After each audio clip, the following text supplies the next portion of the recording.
这是一个屠魔勇士终成恶魔的故事。在哈兰这座遍地都是丧尸的城市，幸存下来的平民为了活着，只能选择在这人间炼狱，苦苦寻找生存物资和解毒剂。他们白天不仅需要应对末世下的丧尸和极端势力，夜晚还需要警惕比丧尸更为可怕的夜魔。但仅仅一墙之隔的城外，却是万家灯火通明。这些在繁华城市里不明真相的人，根本不知道在他们旁边的哈兰市，每时每刻都在经历着生离死别。而这款游戏就像它的名字一样，最后留下的只有绝望与黑暗。那么今天狂魔就来给大家讲述这款只有玩到最后才能明白其含义的神作《消逝的光芒》。故事发生在一个虚构的城市哈兰，这座城市在短短2个月的时间内便惨遭丧尸病毒的肆虐，当地国防部门无奈之下只能建立高墙，意图隔绝病毒。军方甚至想要投放核弹将病毒彻底根除，而极端救援组织 GRE 则在不停为哈兰市的幸存者投放生存物资以及抑制病毒的药剂。为了找到解决病毒的方法， GRE 派遣了最强特工凯尔克兰前往哈兰市。克兰此行的目的便是在哈兰市内寻找一名叫苏莱曼的高层，因为苏莱曼窃取了一份机密文件，文件详细描述了治疗丧尸病毒的药物合成方法，但这个合成方法并不完善，一旦贸然使用很可能会是剧毒。为了防止苏莱曼公布文件， GRE 建立起了覆盖全市的通讯干扰，只有无线电才能与外界取得联系。对于最强特工克兰来说，区区一份机密文件而已，想必一定是手到擒来。可当他落地的那一刻，就感受到了人间的险恶。哈兰市的极端势力赖斯邦见空投下来一个超人，于是准备将克兰腿打断带回去。由于出师不利，克兰立马掏枪打伤了一名极端分子，但枪声却很快引来了一群丧尸。就在克兰快要结束特工生涯的时候，2名幸存者冒着生命危险救下了怀疑人生的克兰，但中途幸存者阿米尔为了拖延时间，只能选择极限1换1。克兰也因为头部受伤昏迷了过去。当克兰醒来后，发现自己被带到了名为塔楼的地方，这里同时也是幸存者聚集地。他一路跟随指引前去与塔楼的首领布雷肯见面，可布雷肯没见着，却意外结识了有着一腔热血的少年拉辛。从拉辛口中得知，为了救治被丧尸咬中的克兰，塔楼为他使用了能够抑制病毒的解毒剂以及大量的资源。克兰见不做点什么实在过意不去，于是他推开了宛如地狱般的13楼大门，前去救出了一名失踪的幸存者。当他回去找拉辛的时候，之前救他的女人也在这里。救命恩人名叫杰德，杰德同时也是拉辛的姐姐。克兰本想上前道谢，但杰德却说道，如果想报答他的救命之恩，那么就帮他照看好拉辛这个毛头小子。之后克兰跟着拉辛来到了天台，想要能够在哈兰市生存下去，就必须利用跑酷这项技能，以便在复杂的地形应对各种危险。身为最强特工，克兰几分钟就成为了跑酷大师，拉辛也不由得惊叹不已。可在训练期间，克兰因为之前被丧尸咬中，从而引发了第一次癫痫。为了延缓变异的过程，拉辛建议克兰前去寻求泽雷博士的帮助。当克兰推开塔楼大门的一瞬间，扑面而来的便是哈兰市的末世氛围。靠着大成的跑酷技巧，他很快就到达了位于塔楼附近的安全区，并见到了泽雷博士。心地善良的博士一直没有忘记拯救那些无辜的市民，他与同样被困在林区的卡姆登博士从未停止过研制疫苗的实验。林区也是病毒最早爆发的地方，而克兰所处的地方则是贫民窟。随后泽雷博士给克兰注射了为数不多的解毒剂，暂时延缓了病毒发作的时间。之后克兰帮助其塔楼完成各种任务，也从中了解了在哈兰市晚上不能出门的生存之道，并且顺利见到了塔楼的首领布雷肯。此时他们正对物资的紧缺焦头烂额，因为哈兰市的生存物资和解毒剂大多数都是依靠 GRE 的空投获取，但塔楼却无法与赖斯邦抗衡，只能眼睁睁看着赖斯邦占据大量资源。而克兰也没有忘记自己的任务，由于目标苏莱曼早就隐姓埋名，并且暗中掌控了哈兰市的2大势力之一。而克兰在见过塔楼首领布雷肯后，立马看出了他并不是目标苏莱曼，那么苏莱曼极有可能就是赖斯邦的极端首领赖斯。路见不平一声吼，克兰当仁不让的接下了寻找空投的任务。另一边，他又暗中与 GRE 取得联系，报告了赖斯邦首领很有可能就是苏莱曼的线索。经过这段时间的学习和摸索，克兰早已练就了纵横天下的武艺，没有任何一只丧尸能在他手里走过3招。临近傍晚， GRE 空投了解毒剂，克兰一路横着走到了空投降落点，并在里面发现了数箱解毒剂，但 GRE 却完全不顾那些需要解毒剂的幸存者，他们命令克兰将解毒剂全部烧毁，这样就能迫使塔楼派遣克兰去跟赖斯邦交易解毒剂， GRE 也就能确认赖斯是否是苏莱曼。由于是初来乍到，克兰并不知道解毒剂的重要性，只是偷偷的留了1瓶后便将所有的解毒剂销毁，但他此时却不知道这个举动将会酿成多大的悲剧。与此同时，一阵令人毛骨悚然的嘶吼在陷入黑暗的哈兰市中开始回荡，这便是位于哈兰市食物链顶端的存在夜魔。然而此时的夜魔想逃已经来不及了。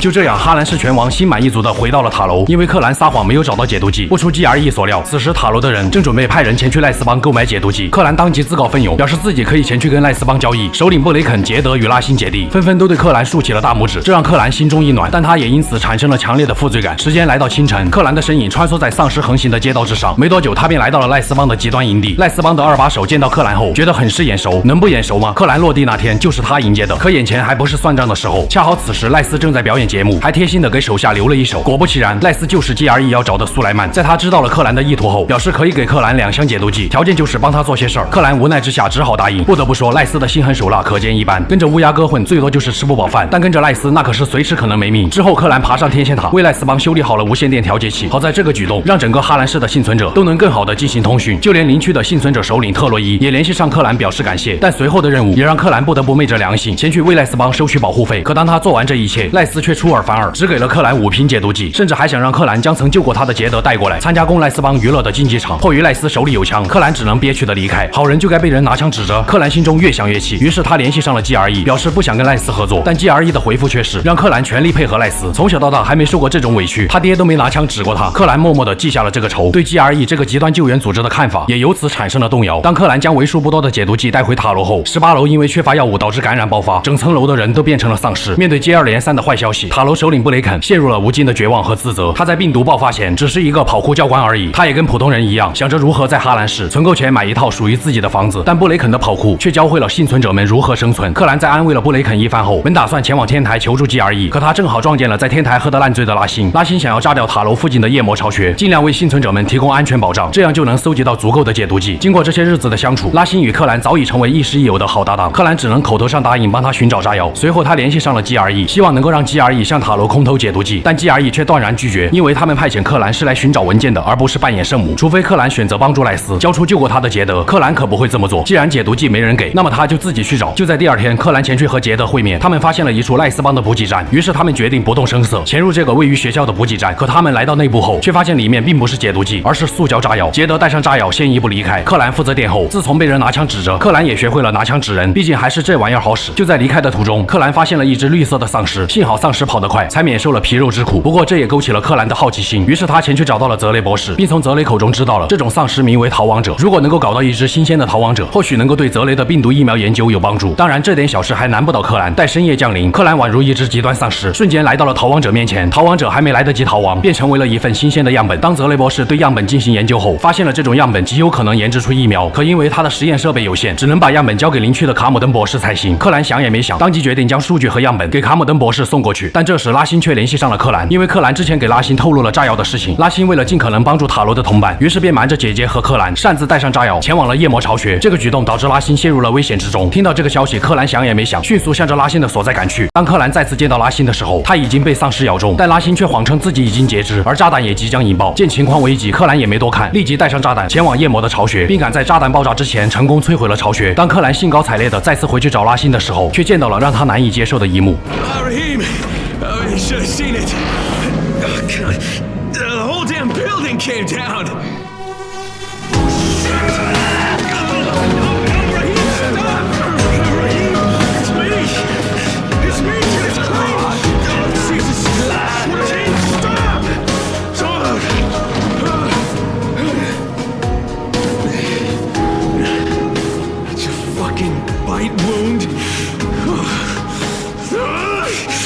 Goddamn stupid fucking kid! Oh God, Jade. 或许一开始拉辛并不待见克兰，但克兰却真的挺喜欢这个想为大家做点什么的混小子。怀着深深的悔恨与愧疚，克兰回到塔楼，对布雷肯讲述了事情的经过。可恰好杰德却听到了这件事，杰德难以接受弟弟拉辛死去的消息，于是选择暂时逃避现实。然而一波未平，一波又起。赖斯帮为了报复塔楼抢炸药的事情，于是前来绑架了泽雷博士，一边是好友刚刚死去的痛苦，一边是心系无辜市民的泽雷博士遭受无妄之灾。此时克兰心中的愤怒达到了顶点，他径直杀向了赖斯的基地。一路上无论是丧尸还是赖斯的手下，都只能在克兰毫不留情的攻击下感受1袋米扛几楼的痛苦。随着大门被踹开，克兰终于找到了泽雷博士。泽雷博士就算在自身难保的情况下，也都还在心系能够拯救市民的研究资料。他早就将资料交给了杰德，让杰德前去邻区寻找另一位博士卡姆登。就在他们准备离开的时候，却没想到这一切都是赖斯为了获取研究资料设下的圈套。于是克兰和泽雷博士被他们带往了竞技场。赖斯在竞技场放出了大量的丧尸围攻克兰，并带着手下一同观看，以满足自己病态的嗜好。面对这种小场面，克兰只是默默地跳上了观众席，悄悄地在赖斯耳边说了一句：“我要打10个。”可能是觉得太尴尬，赖斯果断扔了一把刀下去。当克兰下去查看的时候，一只巨型丧尸冲了出来。可巨型丧尸在克兰的面前也只是拖延时间罢了。在见识到克兰的实力后，赖斯当着他的面向全世界公开了机密文件，并向克兰讲述了关于 GRE 的真相。原来从一开始 ，GRE 想找的机密文件并不是所谓的疫苗合成方法，而是如何将病毒武器化。他们关心的只有利益，并不是拯救无辜的生命。听到这个消息的克兰，愤怒再次达到了顶点。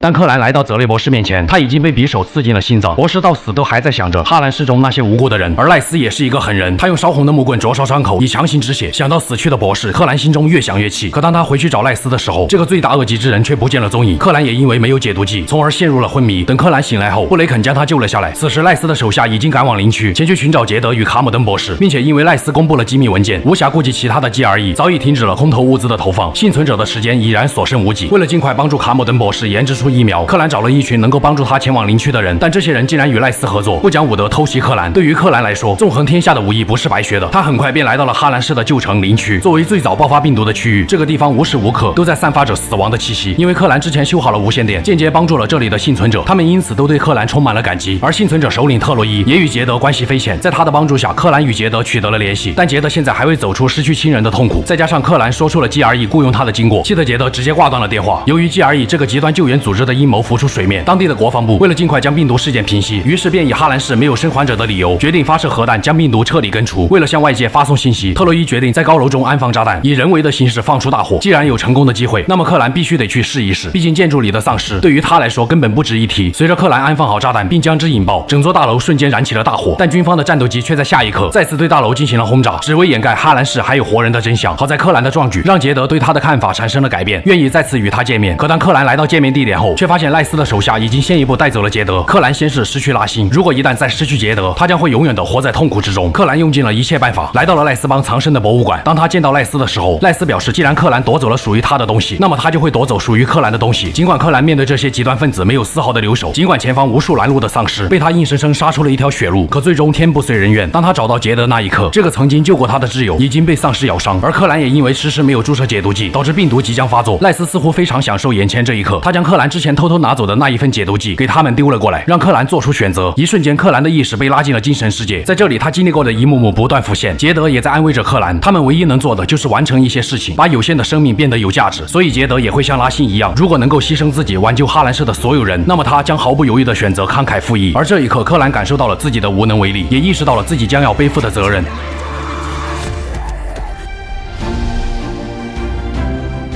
就这样，克兰又一次眼睁睁看着挚友在自己面前变成了丧尸。随着他对挚友的道别，这位曾经的特工在哈兰市亲手扭断了一对姐弟的脖子。那么接下来迎接赖斯的将会是克兰不死不休的追击。尽管赖斯派出了手下的二把手，但对于风系技能全开的克兰来说，这个所谓的二把手也只配被克兰送进地狱。为了贯彻杰德和拉辛姐弟二人的信念，克兰决定不惜一切代价，也要阻止军方向哈兰市投放核弹。他先是在特洛伊那里取得了信号放大器，接下来便是在倾盆大雨的洗礼下，向着只有他自己才能攀上的信号塔不断前进。终于，克兰赶在军方投下核弹的前一刻，向外界公布了哈兰市还有幸存者。Hey, do you copy?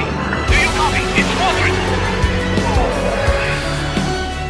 与此同时 ，GRE 再次联系上了克兰，他们可以派遣直升机让克兰安全撤离，而代价就是泽雷医生的研究成果。克兰早已对 GRE 深恶痛绝，他没有丝毫犹豫，将之前从二把手那里拿走的研究样本送到了卡姆登博士的面前。但只有研究样本还远远不够，必须从赖斯的手里拿回他从杰德手里夺走的泽雷博士的研究数据，才能真正研发出对抗病毒的疫苗。而赖斯似乎也想做个了断，他用手里泽雷博士的研究数据与 GRE 达成了交易，很快便会有直升机将他从赖斯邦的基地接走。不管赖斯到底是不是个疯子，克兰绝对不会让赖斯活着离开哈兰市。为了前往赖斯邦基地，他来到了一处下水道，这里显然是夜魔的巢穴。克兰那纵横天下的武艺也终于有了用武之地。夜魔一旦跑得慢了点，后果可谓是不堪设想。就这样，克兰在丧尸的阻拦下，一路追着夜魔来到了出口。在克兰恋恋不舍的目光下，夜魔终于送走了这位活阎王。当然，赖斯可并不知道下水道发生的事情。克兰立即向着前方的高楼不断攀爬，就算起重机在他面前倒塌，也只是让克兰摔了一跤，根本不足挂齿。在一阵大风的吹拂下，克兰瞬间回到了大楼之上，并在大楼顶端找到了他恨之入骨的赖斯。赖斯还妄图用实验数据迷惑克兰，但在完全摊牌的克兰面前，他的的小把戏已经没有了用武之地。最终，克兰将赖斯送进他肩膀的匕首以9成新的标准还进了赖斯的咽喉之中。克兰也成功取回了泽雷博士的研究数据，并且拒绝了 GRE 的营救。他将会以凡人之躯留在哈兰市，帮助卡姆登博士研发出疫苗，让那些无辜的幸存者获得生的希望。然而，想要得到这一丝的希望，却并非那么简单。卡姆登博士研制疫苗需要时间，但失去了 GRE 投放的解毒剂，导致塔罗的幸存者已然没有足够的时间撑下去了。恰好没过多久，塔罗的人带回了一个重伤的幸存者，并从其口中知道了在哈兰市郊外某处地方的人不但掌握了免疫病毒的方法，甚至还能够驯化丧尸。通过幸存者手中的地图，克兰果然找到了一处位于郊外的广袤平原，这里的田野同样充斥着大量的丧尸。克兰应付这些丧尸早已驾轻就熟，他很快便来到了一处村落。这里的村民对外乡人似乎并不愿意透露任何事情，村长更是直接开始赶人。所幸的是，一名来自城内的商贩卡恩表示愿意透露一些线索。原来这里的村民信奉着一个叫圣母的女人，村民靠着信仰愣是没有人变成丧尸。而商贩卡恩则表示，克兰想要更多的情报，就需要帮他找到交通工具，并成为他的专职司机。没有更好的办法，克兰来到了一处有车的农场，顺带将这里的匪徒全部绳之以法。开着借来的车，克兰回到了之前的村庄，但商贩卡恩却已经被村民赶走，取而代之的是村长的女儿。村长女儿给克兰指了一条明路，只要帮助村子从匪徒手里夺回自来水厂，那么村民就会接纳克兰。恍然大悟的克兰立马驱车来到了自来水厂。这里的匪徒非常的讲道理，9斤15换7斤半的水，克兰觉得这个价格非常合理，并且表示他不吃牛肉。于是这里的匪徒有一个算一个，都走得很安详。在解决了村庄的供水问题后，村长也不再那么排斥克兰这个外乡人，说出了关于免疫病毒的秘密。他们确实通过信奉圣母才获得了免疫的能力。如果克兰想要与圣母谈话，那么就必须成为无名人士，而成为无名人士的条件就是多做一些为村民通马桶这样的好人好事。为了能够尽快从圣母那里搞到免疫病毒的方法，从而让塔罗的幸存者们活下去，克兰瞬间化身成了哈兰祖国人。先是帮助村庄重新恢复了供电，又不断在郊外建立安全区。听说附近有不少夜魔巢穴，克兰想也没想便立即行动。当克兰进入巢穴的那一刻，也就代表着没有一只夜魔能够逃离他的魔爪。就这样，一夜之间，整个郊外的夜魔连同他们的巢穴被一个外乡人灭了满门。就这样，村民们彻底接纳了克兰，他以门徒的身份前去参加了圣母举行的神圣仪式。村民们正在祭坛虔诚的祈祷，台上的丧尸也并没有攻击他们，就连被村民赶走的卡恩也在顶礼膜拜。随着无名人士将蓝色烟雾散布出来，哈兰在吸入烟雾的一瞬间变得极为恍惚，就算靠近丧尸也不会被攻击。看来所谓的免疫病毒一定和这种蓝色烟雾有关。当仪式结束后，无名人士告诉了克兰，这种蓝色烟雾名为灵药，但灵药就像 GRE 空投的解毒剂一样，只有暂时延缓病毒的作用，而灵药的数量也是有限制的，所以这些无名人士一直都在寻找。但最近他们发现有3个无名人士莫名失踪，如果哈兰愿意接受这个任务，那么圣母将会赐予他灵药以及使用灵药的方法。为了尽快帮助塔楼解决困境，克兰毫不犹豫便向着不远处的山洞赶去。在那里，他发现了2具无名人士的尸体，甚至还有赖斯邦的极端余孽。看来最后一个无名人士一定是被赖斯邦带走了。眼下没有更多的线索，克兰只能在教派的指派下前去帮助一名叫阿提拉的民俗学家。为了帮助阿提拉更好的研究太阳神预言，克兰前去调查了3座远古巨石，并前往了位于郊外最高的山。在山顶的太阳神庙发现了一个红色的面具，在将面具带回后，阿提拉说出了一则圣母非常关心的预言，大致意思就是当瘟疫肆虐大地，当人类沦为野兽，一个失败的曼将获得来自上天的指示，并通过献祭自己，从而获得光明的洗礼。可当克兰再次回到阿提拉家中时，他却只发现了一封阿提拉留给自己的信，以及戴上面具献祭了自己的阿提拉。原来阿提拉早已身患癌症，他错把预言理解成了自尽，导致自己付出了生命的代价。另一边，教派也发现了被绑架的无名人士线索，克兰立即来到了被大量赖斯邦占领的谷仓。果不其然，他很快便找到了奄奄一息的无名人士。可无名人士只是用尽最后一丝力气，说出了灯塔2个字，想必灵药也被赖斯邦的人抢走。好在无名人士并没有说出灵药的使用方法，没有丝毫停留。克兰立即赶到了灯塔，可当他来到灯塔上方的时候，却发现了试图偷袭自己的卡恩。原来卡恩正是赖斯邦余孽的首领，他们同样是为了获得免疫病毒的能力。在抢夺灵药后，由于并不知道使用方法，他们从无名人士口中逼问出了圣母的位置。此时灯塔下方的赖斯邦也发现了克兰，他们早已被这个杀神吓到了神志不清，连自己的老大也不管了，直接选择火力覆盖。这点高度克兰自然不慌，但卡恩可就惨了，只能憋屈的死在了自己人的手里。为了尽快前去营救圣母，克兰拿上灵药，向着圣母所在的大坝赶去。当克兰进入大坝的内部后，这里已经只剩下了无名人士和赖斯邦留下的一片狼藉。而圣母也对克兰说起了自己的过去。原来圣母本是一名陆军上校的妻子，在病毒爆发的时候，夫妻2人不幸被丧尸咬中，丈夫因为丧尸过重不幸身亡。但他临死前却给了圣母一个香烟盒，在里面圣母分别发现了一份地图、钥匙和密码。跟随地图的指引，圣母来到了这个大坝，靠着密码打开了这里的集装箱，并发现里面有着许多灵药。由于当时圣母即将变异，她也顾不得是解药还是毒药，只能一口将之喝了下去。从那一刻开始，圣母就变成了一只夜魔。也就是说，吸入灵药虽然能够延缓病毒发作，但变成夜魔也是迟早的事。可一旦喝下灵药，就会让人在短时间内变成圣母如今这副人不人鬼不鬼的模样。在白天，圣母拥有自我意识，可到了夜晚就只能被本能所支配。无法克服本能的圣母，甚至将自己的孩子都撕成了碎片。所以她暗自发誓，一定要成为那个拯救信徒于水火的圣母。而之前那一则太阳神的预言，则让圣母觉得克兰就是她一直在等待的人。当初军方在这里不仅留下了灵药，也留下了一枚核弹。如果克兰选择启动核弹，那么阿提拉死前留下的信中便记载了启动核弹的正确密码，而整个哈兰市将会彻底灰飞烟灭。可对于克兰来说，他要是这样做，就真的辜负了拉辛和杰德。哈兰市和塔罗的幸存者还有希望，只要他能够带上灵药回到塔罗。欧，就可以撑到博士研制出疫苗的那一天。见克兰不识好歹，圣母直接将灵药全部灌进了他的嘴里，并开始与克兰战斗了起来。克伦打拳，放眼整个哈兰市，没有一个人是克兰的对手。再加上喝了灵药，有了神奇的力量，克兰的每一拳下去都足以让圣母粉碎性骨折。就这样，圣母倒下了。克兰立马带上解药，想要赶回去，但灵药也开始在他体内发生作用。当他强撑着意识回到市区的时候，眼前已是即将落下的太阳。克兰从惶恐的母子眼中发现了自己变异的身体。这一刻，他终于明白了，所谓的解药根本不存在，屠魔勇士终将成为恶魔，留给克兰的只有什么也拯救不了的无奈。随着太阳的落下，整个哈兰市只剩下了克兰那满怀不甘且撕心裂肺的叫喊。